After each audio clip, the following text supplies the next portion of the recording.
আসসালামু আলাইকুম ওয়া রাহমাতুল্লাহি ওয়া বারাকাতুহু। আলহামদুলিল্লাহি রাব্বিল আলামিন ওয়াল আকিবাতু লিল মুত্তাকিন ওয়াসসালাতু ওয়াসসালামু আলা রাসূলিহিল কারীম। আউযু বিল্লাহি মিনাশ শাইতানির রাজীম। বিসমিল্লাহির রহমানির রহিম। আলা ইন্না আউলিয়া আল্লাহি লা খাউফুন আলাইহিম ওয়া লা হুম ইয়াহজানুন। وقال رسول الله صلى الله عليه وسلم من تقرب إلي ذراعا تقربت إليه من تقرب إلي شبرا تقربت إليه ذراعا ومن تقرب إلي ذراعا تقربت إليه باعا ومن أتاني يمشي أتيته هرولة أو كما قال النبي عليه الصلاة والسلام।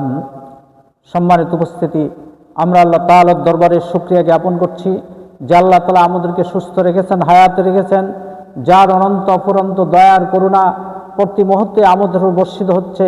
সেই রাজাধিরাজ আল্লাহ রাব্বুল আলামিনের সমীপে আমরা শুকরিয়া জ্ঞাপন করছি। সবাই পড়ুন আলহামদুলিল্লাহ। দরুদ আর সালাম বর্ষিত হোক প্রিয় নবী আশরাফুল আম্বিয়া মুহাম্মদুর রাসূলুল্লাহ সাল্লাল্লাহু আলাইহি ওয়াসাল্লামের উপরে। আমি সূরা ইউনূসের ৬২ এবং ৬৩ নম্বর আয়াতে কারিমা তেলাওয়াত করেছি। আল্লাহ তাআলা অত্যন্ত গুরুত্বপূর্ণ কথা বলেছেন। ইরশাদ হচ্ছে, আল্লাহ বলছেন, সাবধান, আমার ওলি যারা, বন্ধু যারা, তাদের কোনো ভয় নাই, তাদের কোনো চিন্তা নাই। আর তারা তো হলো ওই সমস্ত লোক আল্লাযীনা আমানু ওয়া কানু ইয়াত্তাকুন, যারা ঈমান এনেছে এবং তাকওয়ার নীতি অবলম্বন করেছে। আল্লাহ এখানে আল্লাহ তাআলা তার ওলি হওয়ার জন্য বলেছেন, তার বন্ধু হওয়ার জন্য বলেছেন। আল্লাহকে বন্ধু বানাতে হবে এই জন্য যে তিনি আমাদের রব, তিনি আমাদের স্রষ্টা, এবং বিপদে আপদে মুসিবতে একমাত্র তিনি আমাদেরকে উদ্ধার করতে পারেন। আমাদের জীবনের উন্নতি একমাত্র তার দয়াই হতে পারে। দুনিয়ার সবাই পর হলো, আল্লাহ কখনো পর হন না। অনেক সময় ছেলে আপন হয়ে যায়, স্ত্রী আপন হয়ে যায়, মা আপন হয়ে যায়, অনেক সময় ছেলে পর হয়ে যায়, স্ত্রী পর হয়ে যায়, মাও পর হয়ে যায়, কিন্তু আল্লাহ রাব্বুল আলামিন কখনোই পর হন না। সূরা জুমারের ভিতরে তিনি পরিষ্কার বলেছেন, ইয়া ইবাদিয়াল্লাযীনা আসরাফু আলা আনফুসিহিম লা তাকনাতু মির রাহমাতিল্লাহ। হে আমার এই সমস্ত বান্দা যারা নফসের উপর জুলুম করেছো, তোমরা কখনোই আমার রহমত থেকে নিরাশ হবে না। অন্য একটি হাদিসে কুদসিতে আল্লাহ তাআলা বলেন, ইয়া ইবনু আদম আন্নাকা লাও আতাইতানি। হাদিসে কুদসিতে আল্লাহ রাসূল সাল্লাল্লাহু আলাইহি ওয়াসাল্লাম বলেছেন, লাউ বালাগাত জুনুবাকা আনানাস সামায়ে সুম্মা লাস্তাগফারতানি গাফারতু লাকা ওয়া লা উবালি। হে আদম সন্তান, তোমার গুনাহ যদি পৃথিবী ভরে যায়, আকাশ সমান হয়, আর তুমি যদি আমার কাছে ক্ষমা চাও, মাফ চাও, তো আমি আল্লাহ রাব্বুল আলামিন তোমাকে ক্ষমা করে দেব, আমি কারোই পরোয়া করি না। আল্লাহ তাআলা এখানে কত বড় দয়ার কথা বলেছেন। আল্লাহ রাসূল আরেকটা হাদিস যেখানে তিনি বলেছেন, মান তাকাররাবা ইলাইয়া শিবরান তাকাররাবতু ইলাইহি যিরাআন ওয়া মান তাকাররাবা ইলাইয়া যিরাআন তাকাররাবতু ইলাইহি বা'আন ওয়া মান আতানি ইয়ামশি আতাইতু হারওয়ালাতান। তোমাদের মধ্যে যে আমার দিকে, আমার রহমতের দিকে, আমলের দিকে ১ বিঘত আগাবে, আমি তার দিকে ১ গজ এগিয়ে যাব। যে আমার দিকে ১ গজ এগিয়ে আসবে, আমি আমার রহমতে তার কাছে ২ গজ এগিয়ে যাব। এবং যে ব্যক্তি হেঁটে হেঁটে আমার কাছে আসবে, আমার রহমত তার দিয়ে দৌড়ায় যাবে। কাজে আল্লাহর কত বড় দয়া আমরা এখানে বুঝতে পারি। একটা হাদিস থেকে জানা যায় যে আল্লাহ রাসূল সাল্লাল্লাহু আলাইহি ওয়াসাল্লাম বলেছেন, আল্লাহর দয়াকে ১০০ ভাগে ভাগ করেছেন, এর মধ্যে ৯৯ ভাগ তিনি নিজের জন্য রেখেছেন, আর মাত্র ১ ভাগ তিনি সৃষ্টিজীবের প্রতি দিয়েছেন। যেই ১ ভাগ দয়ার কারণেই একটা বন্য পশু তার বাচ্চাকে আদর করে, একটা মুরগি তার ছানাকে আদর করে, মা তার সন্তানকে আদর করে, শুধুমাত্র ১ ভাগ দয়ার দ্বারা, আর বাকি ৯৯ ভাগ দয়া তিনি নিজের জন্যই রেখেছেন। এই হাদিস থেকে বোঝা যায় যে আল্লাহ রাব্বুল আলামিনের কত বড় দয়া এবং কত বড় রহমত। অতএব যিনি এত বড় দয়া আমাদের করবেন, সে আল্লাহর নাফরমানি করা আমাদের মায়ান, সে আল্লাহকেই প্রিয় বানাতে হবে, আল্লাহকেই বন্ধু বানাবার চেষ্টা করতে হবে। আল্লাহ তাআলা তার দ্বীনকে আমাদের জন্য সহজ করে দিয়েছেন। যেমন কোনো ছেলে যদি পরীক্ষা দেওয়ার জন্য বের হয়, রাস্তায় দুর্ঘটনায় পড়ল, 3 ঘন্টা বেহুশে থাকলো, খাতায় কিছুই লিখতে পারলো না, তাহলে সে কখনো পাস করবে না। অন্যদিকে একটা লোক যদি উজু করে মসজিদের দিকে যায়, নামাজের জন্য যায়, রাস্তায় অ্যাক্সিডেন্ট হলো, বেহুশ হয়ে গেল, সে নামাজ পড়তে পারলো না, কিন্তু আমলনামা খালি থাকবে না, আমলনামায় তার অবশ্যই সওয়াব লেখা হবে।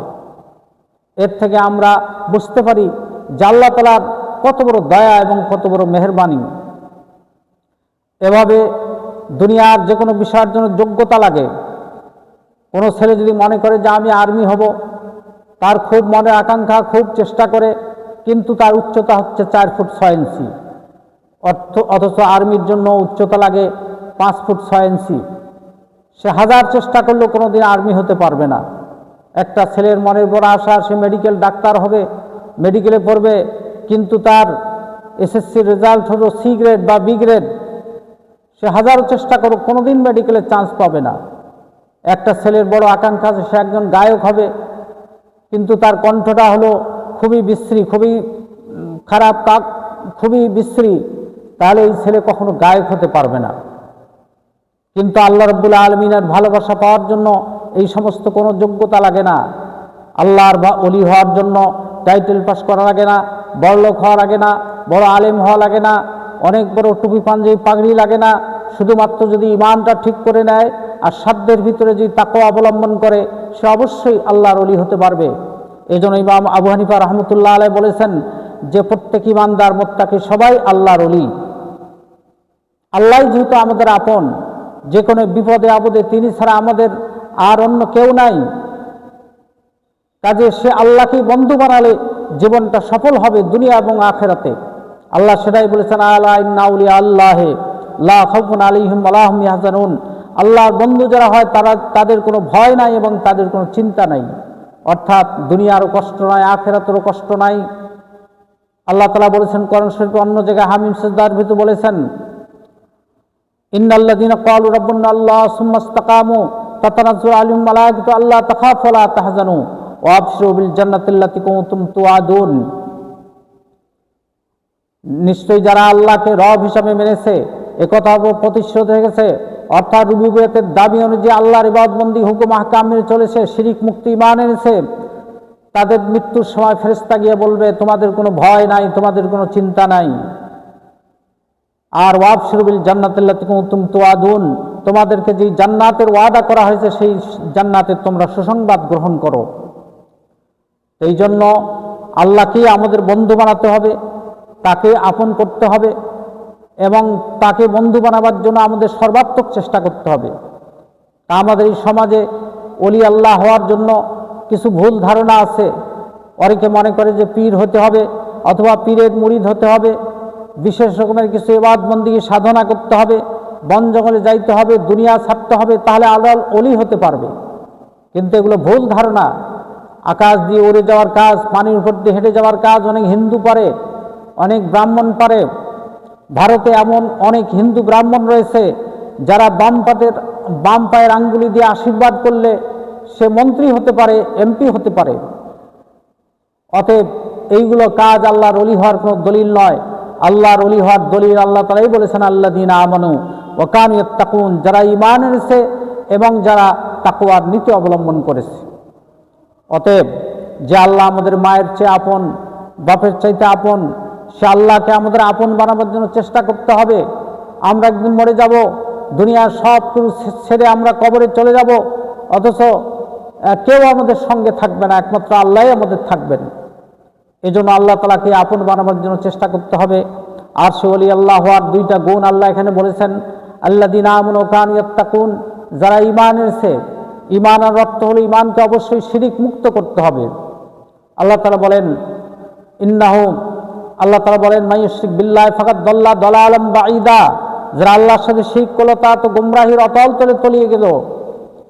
ওয়া মাই ইউশরিক বিল্লাহি ফাকাদ হারামাল্লাহু আলাইহিল জান্নাহ মাওয়াহুন নার, আল্লাহর সাথে যারা শিরক করলো তাদের ঠিকানা হবে জাহান্নাম এবং তাদের জন্য জান্নাতকে হারাম করে দেওয়া হবে, আর জাহান্নামেই হবে তাদের ঠিকানা। কাজে শিরিক করা যাবে না। আল্লাহ রাসূল সাল্লাল্লাহু আলাইহি ওয়াসাল্লাম বলেছেন, লা তুশরিক বিল্লাহি ওয়ালাউ কুতিলতা হুররাতা, তোমাকে যদি জ্বালিয়ে দেওয়া হয়, তোমাকে যদি হত্যা করা হয়, তবুও তুমি আল্লাহর সাথে কোনো শিরিক করবে না। এই শিরকের ব্যাপারে আমাদের সাবধান হতে হবে। একজন কৃষক যেমন জমিতে ফসল লাগালে আগে আগাছাগুলো সাফ করে, তারপরে ফসল লাগায়, এইভাবে ইমানের ঘোষণা দেওয়ার আগে বাতিল ইলাহ যা রয়েছে সমস্ত ইলাহগুলোকে আগে অস্বীকার করতে হবে। এজন্য সমস্ত নবী রসুলরা দাওয়াত দিয়েছেন, ওয়ালাকাদ বাসনা ফি কুল্লি উম্মাতির রাসূলা আন ইবুদুল্লাহ ওয়াসতানিবুত তাগুত। সব নবীরা বলেছে কেবলমাত্র আল্লাহর ইবাদত করো আর তাগুতকে বর্জন করো। কাজেই কলেমার ভিতরে আছে লা ইলাহা, সমস্ত বাতিল ইলাহগুলোকে আগে অস্বীকার করতে বলা হয়েছে। আগে নেগেটিভ, তারপরে পজিটিভ। ইল্লাল্লাহ, এক আল্লাহর প্রতি ঈমান আনতে হবে। মক্কার আবু জেহেল ওলীদ উতবা সাহেবারা তারা আল্লাহর সাথে কুফরি করে না, তা আল্লাহকে মানত, বাইতুল্লাহর ইবাদত করত। আল্লাহ রাসূলের পিতার নাম ছিল আব্দুল্লাহ, আল্লাহ বিশ্বাস ছিল, কিন্তু তাদের বিশ্বাস মধ্যে শিরিক ছিল যে সরাসরি আল্লাহকে পাওয়া যাবে না। এই সমস্ত লাত উজ্জা মানাত হবল এদের মাধ্যমেই আল্লাহর কাছে পৌঁছতে হবে। লিয়াকাররুবুনা ইলাল্লাহি যুলফা, এই মূর্তিগুলোই আমাদেরকে আল্লাহর নিকটবর্তী করে দেয়। এই শিরকের কারণে আল্লাহ রসুল তাদের বিরুদ্ধে 23 বছর ধরে তাদের বিরুদ্ধে জিহাদ চালালেন এবং দুনিয়ার লক্ষ লক্ষ নবী রসুল এই তাওহীদ প্রতিষ্ঠার জন্যই সারা জীবন সংগ্রাম করেছেন। কাজে আমাদেরকে ওসিলা মানা যাবে না। অনেকে মনে করেন সরাসরি আল্লাহকে ডাকলে পাওয়া যাবে না, একজন ওসিলা ধরতে হবে। একজন মন্ত্রী অথবা প্রেসিডেন্টের কাছে ঢোকার জন্য যেমন একজনকে ওসিলা লাগে, এরকম আল্লাহকে পাইতে গেলে ওসিলা লাগবে। আল্লাহ সম্পর্কে ভুল ধারণার এগুলো হচ্ছে দৃষ্টান্ত। দুনিয়ার বিচারকের কাছে গেলে উকিল লাগে, এই জন্য যে বিচারক সব কিছু জানেন না। আর আল্লাহ তো এরকম নন। আল্লাহ তো আমার নিজের চাইতে বেশি জানেন। আমি আমার নিজের পিছন দিকটা দেখতে পারবো না, নিজের কপালটা আয়না ছাড়া দেখতে পারবো না, কিন্তু আল্লাহ তো আমার সব কিছুই জানেন। অথবা আল্লাহর কিছু উকিল লাগে, এই বিশ্বাস করলেই মানুষের শিরক হয়ে যায়। কাজে শিরিক থেকে আমাদের দূরে থাকতে হবে। তিরমিজিতে একটা হাদিস রয়েছে, আল্লাহ রাসূল সাল্লাল্লাহু আলাইহি ওয়াসাল্লাম বলেছেন, ইয়া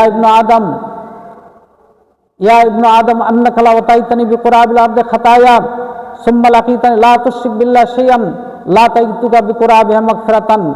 হে আদম সন্তান, তুমি যে দুনিয়া ভর্তি গুনাহ নিয়ে আমার কাছে উপস্থিত হও, আমি যদি দেখি গুনাহের ভিতরে কোনো শিরিক নাই, অবশ্যই আমি আমার দুনিয়া ভর্তি দুনিয়া পরিমাণ রহমত নিয়ে তোমার কাছে যাব। কাজে কোন অবস্থাতে শিরিক করা যাবে না। কোরআন কারীম সূরা হজের ভিতরে আল্লাহ তাআলা অত্যন্ত ভয়াবহ কথা বলেছেন, ওয়া ইউশরিক বিল্লাহি ফাকাদ হারামাল্লাহু আলাইহিল ওয়া মান ইউশরিক বিল্লাহি ফাকান্নামা খাররা মিনাস সামাই ফাতাকতুবুত তাইরু আও তাহবি বিহির রিহু ফি ইয়াউমিন সাহিক। যে ব্যক্তি শিরিক করলো সেজন্য আকাশ থেকে পড়ে গেল, পাখি তার নেড়ে গেল, বাতাস তার সব কিছু ছিন্ন ভিন্ন করে দিল। এইভাবে যারা শিরিক করে তারা আল্লাহর রহমত থেকে, আল্লাহর দয়া থেকে অনেক দূরে চলে যায়। অতএব পৃথিবীতে কোনো সময় শিরিক করা যাবে না। 10 মণ দুধের ভিতরে 1 ফোঁটা বীজ দিলে যেমন দুধ নষ্ট হয়ে যায়, সারা জীবন আমল করেছেন, সামান্য শিরিক করেছেন, মৃত্যুর সময় তওবা করতে পারলেন না, তো আপনার সব আমল বরবাদ হয়ে যাবে। এই জন্য শিরকের গুনাহ থেকে অবশ্যই আমাদের দূরে থাকার চেষ্টা করতে হবে। সহিহ বুখারীতে একটা হাদিস রয়েছে, আল্লাহ তাআলা বলবেন, ইয়াকুল্লাহু তাবারাকা ওয়া তাআলা আহওয়ানি আহলিন নারি আযাবান লাওয়ান্না লাকা মাহফিলাত জামিয়া কুনতা তাত্তাদি বিহি। যাকে জাহান্নামের সবচেয়ে কম শাস্তি দেওয়া হবে, আল্লাহ তাকে বলবেন, আজ যদি তোমাকে সারা দুনিয়ার পৃথিবীর বাদশা করা হয়, গোটা দুনিয়া তোমাকে দেওয়া হয়, এই আযাব থেকে বাঁচার জন্য মুক্তি পান হিসেবে তুমি কি গোটা দুনিয়া দিয়ে দেবে? সে বলবে, না হ্যাঁ, আমি অবশ্যই এটা চাই। আল্লাহ জবাব দেন, ফাকাত সালতুকা মা হুয়া আহওয়ান মিন হাযা, অবশ্যই থেকে অতি সোজা একটা জিনিস আমি তোমার সাথে চেয়েছিলাম। ওয়ান্তা সুলবে ইবনে আদম, যখন তুমি আদমের পৃষ্ঠে ছিলে তখন আমি একটা সহজ জিনিস চেয়েছিলাম, সেটা হলো লা তুশরিক বিল্লাহ, তুমি আল্লাহর সাথে শিরিক করবে না। ফাআবাইতুল্লাহ শিরক, কিন্তু তুমি তো এসে দুনিয়ায় শিরিক করা শুরু করলে। কাজে শিরিক অত্যন্ত ভয়াবহ জিনিস। এই জন্য ঈমানকে অবশ্যই শিরিক মুক্ত করতে হবে। আমাদের সমাজে আরও অনেক শিরক। জিজ্ঞাসা করেন, ভাই কেমন আছেন? বলবে, আল্লাহর রহমতে আপনার দোয়ায় ভালো আছে। এই যে আপনার দোয়ায় কথাটা বললাম, এটা শিরক হয়ে গেল। কারণ মানুষকে ভালো মন্দ রাখার একক কর্তৃত্ব ক্ষমতা হচ্ছে আল্লাহর। কারো সাহায্যের আবার তার কোনো দরকার পড়ে না। আর যে মানুষকে এরকম আল্লাহর কর্তৃত্বের সাথে শরীক করলো, এমন হতে পারে সে জীবনে কোনোদিন তার জন্য দোয়াই করে নেই, অথবা দোয়া করছে কিন্তু সেটা যে কবুল হয়েছে তার কি গ্যারান্টি রয়েছে? কাজে আল্লাহর দয়া ছাড়া মানুষের আর কোনো উপায় নাই। আল্লাহর কর্তৃত্বের সাথে মানুষের কর্তৃত্বকে যোগ করা যাবে না। অনেক লোক নির্বাচনের সময় এরকম কথা বলে, উপরে আল্লাহ দিছে আপনারা, তার আল্লাহর সাথে মানুষের শিরক করে ফেললো।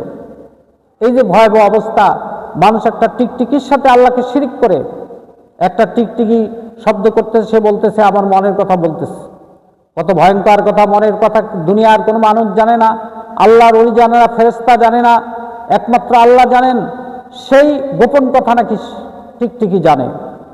এইভাবে আমরা অহরহ একটা কুত্তার সাথে শিরক করি, যে আজ কুকুরটা ঘেউ ঘেউ করেছে তাই বাড়িতে আমার চোর আসে নাই, অথচ তাকে বলা উচিত ছিল আল্লাহ আমাকে রক্ষা করেছেন, তবে কুকুরটা রসিলা, কুকুরটা একটু ঘেউ ঘেউ করেছে। এভাবে ডাক্তারের সাথে মানুষ শিরক করে, বলে যে ডাক্তারটা এত ভালো যে উনি ভালোভাবে চিকিৎসা না দিলে আমি মরে যেতাম, অথচ বলা উচিত ছিল আল্লাহ আমাকে বাঁচাইছেন, কাজে ডাক্তার হলো ওসিলা। এইভাবে কথায় বার্তায় চালচলনে আমাদের জীবনটা শিরকে পূর্ণ। আমরা মাজার কবর দেখলে টাকা দেই, শ্রদ্ধা দেই, সম্মান দেই। মাজারে কবরে টাকা দেওয়া হলো হারাম। কেন আপনি টাকা দেবেন? কারণ যিনি আল্লাহর দরবারে চলে গেছেন তার কি গোস্ত পোলাও খাওয়ার দরকার আছে? তার কি চা কফি খাওয়ার দরকার আছে? তাহলে কেন তুমি আল্লাহর সাথে এভাবে শিরক করলে, মাজারে টাকা দিলে? এইভাবে পীরের দরবারে গিয়ে আল্লাহর কাছে যেভাবে চায়, এভাবে চায় খাজা বাবা আমাকে ছেলে দাও। এইভাবে শাহজালালের মাজারে গিয়ে কচ্ছপগুলোর পানিতে নেমে বলতে থাকে বাবা একটু দেখা দাও, তার মানে কচ্ছপের ময়লা তুলে খাবে আর তার বিপদ দূর হবে। এই জন্য আল্লাহকে যেভাবে চায় মানুষ সেভাবে কচ্ছপের কাছে চাচ্ছে। এই যে মানুষের ভ্রান্তির কারণে শিরকে লিপ্ত, দুনিয়ার লক্ষ লক্ষ নবী রাসূলগণ এই শিরকের বিরুদ্ধে সংগ্রাম করেছেন, তাওহীদ প্রতিষ্ঠার জন্য চেষ্টা করেছেন। কাজে আমাদের জীবনে যত রকম শিরক আছে বর্জন করতে হবে। আমাদের সমাজে অহরহ দেখা যায় তাবিজ ব্যবহার করি আমরা, অথচ আল্লাহ রাসূল বলেছেন মান তাআল্লাকা নামিমাতান ফাকাদ আশরাকা, যে তাবিজ ব্যবহার করলো সে আল্লাহর সাথে শিরিক করলো। কিছু খোরা অজুহাত যান যে একজন সাহাবী সূরা নাস ফালাক লিখে দিতেন, উনি তো তাবিজ দিয়েছেন, কাজে আমরাও কোরআনে আয়াত দিয়ে তাবিজ দিতে পারবো। কিন্তু এটা ভুল কথা। এটা হাদিসে স্পষ্টই বলা আছে যেটা শিক্ষার জন্য তিনি এই তাবিজটা ঝুলাইছিলেন, এই আয়াতগুলো লিখে দিয়েছিলেন। কাজে আমাদের কখনোই তাবিজ দেওয়া যাবে না, তাবিজ লটকানো যাবে না।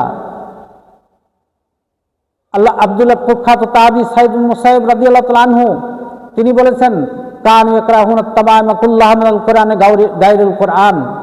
আল্লাহ নবী সাহাবীরা তারা কোরআন দিয়া হোক বা কোরআন ছাড়া অন্য কিছু হোক তার তাবিজ দেওয়াকে খুবই অপছন্দ করতেন। আল্লাহ রাসূল সাল্লাল্লাহু আলাইহি ওয়াসাল্লামের একখানা হাদিস রয়েছে সহিহ বুখারীতে, ইয়াদখুলুল জান্নাতা উম্মতি সাবুনা আলফান ওহুম লা ইস্তারকুন, ওহুম লা ইস্তারকুন, কিয়ামতের দিন ৭০,০০০ মানুষ বিনা হিসাবে জান্নাত যাবে। ইয়াদখুলুল জান্নাতা উম্মতি সাবুনা আলফান বিগাইরি হিসাব, তার প্রথম বৈশিষ্ট্য হবে যে ওয়ালা ইস্তারকুন, তারা ঝাড়ফুঁক করবে না। অর্থাৎ কোরআন ও হাদিসের দোয়া ছাড়া, কোরআনে আয়াত হাদিসের দোয়া ছাড়া অন্য বিষয় দিয়ে ঝাড়ফুঁক করা, এটাকে শিরক বলা হয়েছে। ওয়ালা ইস্তারকুন ওয়ালা ইস্তারকুন ওয়ালা ইয়াতাতায়্যারুন, তারা কোনো বিষয়ে শুভ অশুভ নির্ধারণ করতেন না। ওয়ালা রাব্বিহিম ইয়াতাওয়াক্কালুন, তারা কেবলমাত্র আল্লাহর উপর নির্ভর করতেন। এজন্য আমাদের শিরকে জড়িত হওয়া যাবে না, তাবিজ দেওয়া যাবে না। বাজারে তাবিজগুলোকে স্টাডি করে দেখা গেছে এগুলো খুলে গেলে এখানে আসহাবে কাহাফের কুকুরের নাম আছে কিতমির, তার মানে কুকুরের কাছে সাহায্য চাওয়া হয়েছে। কোন কোন তাবিজে ফেরাউনের কথা বলা আছে, নমরুদ হামানের কথা বলা হয়েছে, অর্থাৎ বিপদ থেকে বাঁচার জন্য এদের কাছে সাহায্য চাওয়া হয়েছে। কত ভয়ঙ্কর কথা! কাজেই আল্লাহ রাসূল আমাদেরকে যেটা শিখিয়েছেন সেটা হলো আপনার ফু দেওয়া। এই ফু দেওয়া কোরআন আয়াত পড়ে, সূরা পড়ে, নাস ফালাক পড়ে ফু দেন। আল্লাহ রাসূল সাল্লাল্লাহু আলাইহি ওয়াসাল্লাম হাসান হুসাইনকে ফু দিতেন, বদনজর থেকে হেফাজতের জন্য বলতেন আউযু বিকালিমাতিল্লাহি তাম্মা অমিন কুল্লি শাইতানিন হাম্মা অমিন কুল্লি আইনিন লাম্মা। সুন্দর দোয়ার শিক্ষা দিতেন। আমরা এটা বাচ্চাদের ঝাড়ফুঁক করতে পারি। নাস ফালাক ইখলাস এগুলো পড়তেন। আল্লাহ রাসূল শোয়ার সময় ইখলাস ফালাক ও নাস একবার করে পরে হাতিতে ফু দিয়া গোটা শরীর মুছে নিতেন, এইভাবে 3 বার মুছে নিতেন আর বলতেন যে সারা রাত শয়তানের হামলা থেকে বাঁচা যাবে এই আমল করলে। এই যে রসুলের দেখানো আপনার তদবিরগুলো, ঝাড়ফুঁকগুলো আমরা করতে পারি। এছাড়া অন্য কোনো ঝাড়ফুঁক করলে আমাদের কখন ঈমান নষ্ট হয়ে যাবে আমরা বলতে পারবো না। এইভাবে কোনো অবস্থায় শনিবারে মঙ্গলবারে বাঁশ কাটা যাবে না। সামনে দিয়ে একটা বেজি দৌড়ায় গেল, আজকে অশুভ হবে, কাকটা ডাকতেছে হয়তো আমার বিপদ হবে, এই সমস্ত কথাবার্তা, এটা ঘরের ভিত্তি হবে, সেখানে স্বর্ণ দিতে হবে, রক্ত দিতে হবে, এইভাবে কত যে শিরক আমাদের সমাজে মিশে আছে, বিশেষ করে মা বোনদের ভিতরে এইভাবে শিরক মিশ্রিত রয়েছে। কাজে শিরক মিশ্রিত ঈমান এটা আল্লাহর কাছে গ্রহণযোগ্য হবে না। এই জন্য আমরা শিরক বর্জন করার জন্য সবাই চেষ্টা করব। শিরক মুক্ত ঈমান যদি আনা যায় তাহলে আমরা আল্লাহর ওলি হতে পারবো। আর একটা গুণ বলা হয়েছে তাকওয়া।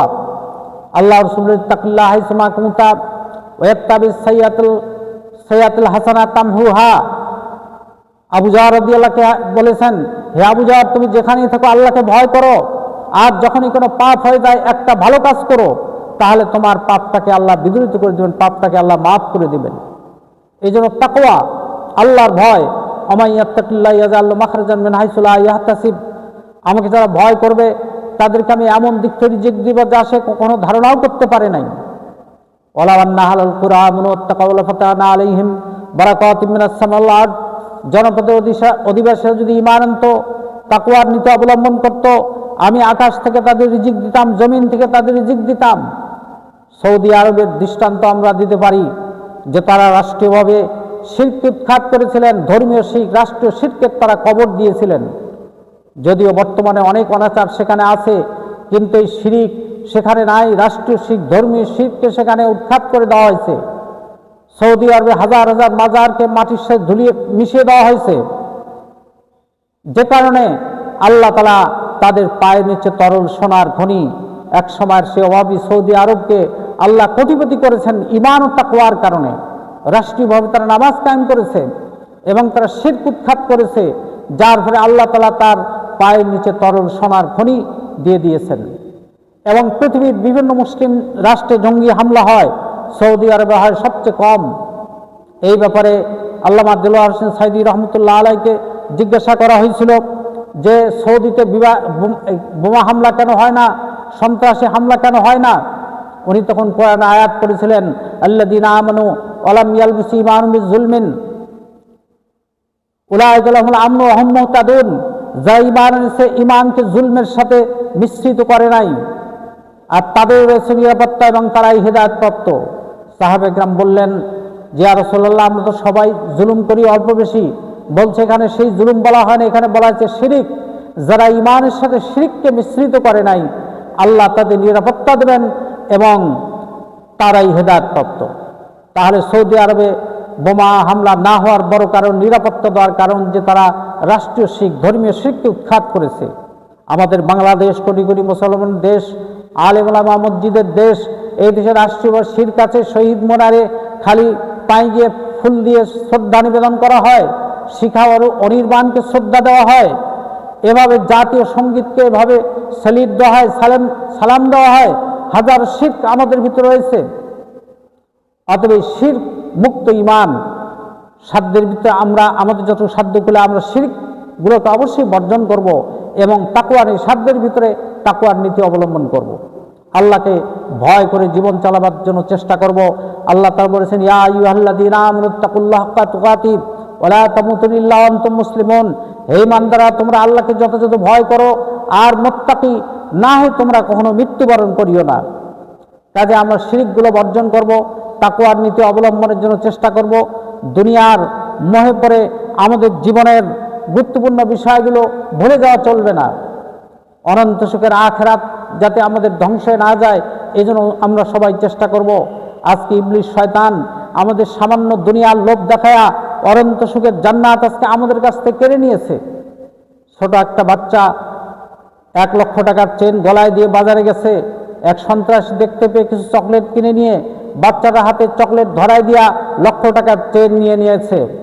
বাড়িতে অভিভাবকরা দেখলো তার চেন নাই, বলল কি ব্যাপার, বলছে এখন চকলেট দিয়ে নিয়ে নিয়েছে। এখন বাজারে দৌড় দিল, কিন্তু ওকে আর কোথায় পাবে।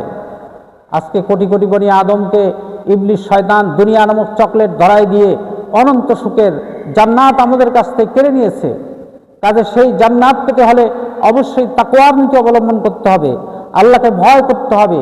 যে অবস্থায় থাকি না কোনো গোপন প্রকাশ্য সব অবস্থায় ভয় করতে হবে। আজ আল্লাহ ভীতি আমাদের সমাজে নাই। যারা মানুষ গড়ার কারিগর, যারা মাস্টার শিক্ষক, তাদের ভিতরে দেখা যায় অন্যায়, কারণ তারা আল্লাহকে ভয় করেন না। আজকে চিকিৎসক ডাক্তার যারা, তাদের ভিতরে আল্লাহর ভয় নাই, যার ফলে দেখা যায় যে খুরকাছি পেটের মধ্যে রেখেই সেলাই দিয়েছে। এইভাবে সমাজের যারা নেতা নেত্রী হয়, তাদের ভিতরে আল্লাহর ভয় নাই। সমাজের এমপি মন্ত্রী চেয়ারম্যান তারা দুর্নীতি করে, কথায় বলে সরকার বাজেট করে টন, এমপির কাছে আসলে হয় মন, আর জনগণ পায় মেম্বার পায় ভাড়া, জনগণ পায় ভাড়া। অর্থাৎ এভাবে দুর্নীতি করতে করতে আমাদের সব শেষ হয়। আল্লাহর ভয় না থাকার কারণে সমাজের দুরবস্থা হচ্ছে। এজন্য আসুন আমরা দুনিয়ার সব থেকে আল্লাহকে ভয় করার চেষ্টা করব, কারণ ওই আল্লাহর কাছে আমাদের সবাইকে যেতে হবে। বেঈমান কাফেরদের গুণাবলীর ভিতরে একটা গুণের কথা আল্লাহ বলেছেন, ইন্নাহুম কানু লা ইয়ারজুনা হিসাবা। এই লোকরা জাহান্নামে যাওয়ার কারণ তারা হিসাবের আশা পোষণ করত না, একদিন তাদেরকে হিসাব দিতে হবে এই ধারণাই তারা পোষণ করত না। এজন্য আসুন আমরা সবাই আল্লাহর ওলি হওয়ার চেষ্টা করি। আল্লাহর ওলি হওয়ার জন্য জঙ্গলে যাওয়ার দরকার নাই, কঠোর সাধনা দরকার নাই, কোনো কারামতি দেখাতে হবে না। আল্লাহ ওলি হওয়ার সহজ ফর্মুলা আল্লাহ সূরা ইউনূসে বলেছেন, আল্লাযীনা আমানু ওয়া কানু ইয়াত্তাকুন। ঈমান আনতে হবে, ঈমানটা হবে অবশ্যই শিরক মুক্ত, আর আল্লাহ রাব্বুল আলামিনকে ভয় করতে হবে, তাহলেই আল্লাহর ওলি হওয়া যাবে। আমরা আল্লাহ যেহেতু আমাদের আপন, সবাই আসুন সবাই আমরা আল্লাহকে আপন বানাবার জন্য চেষ্টা করি। আল্লাহ তাআলা যেন তৌফিক দান করেন। ওয়া আখিরু দাওয়ানা আলহামদুলিল্লাহি রাব্বিল আলামিন।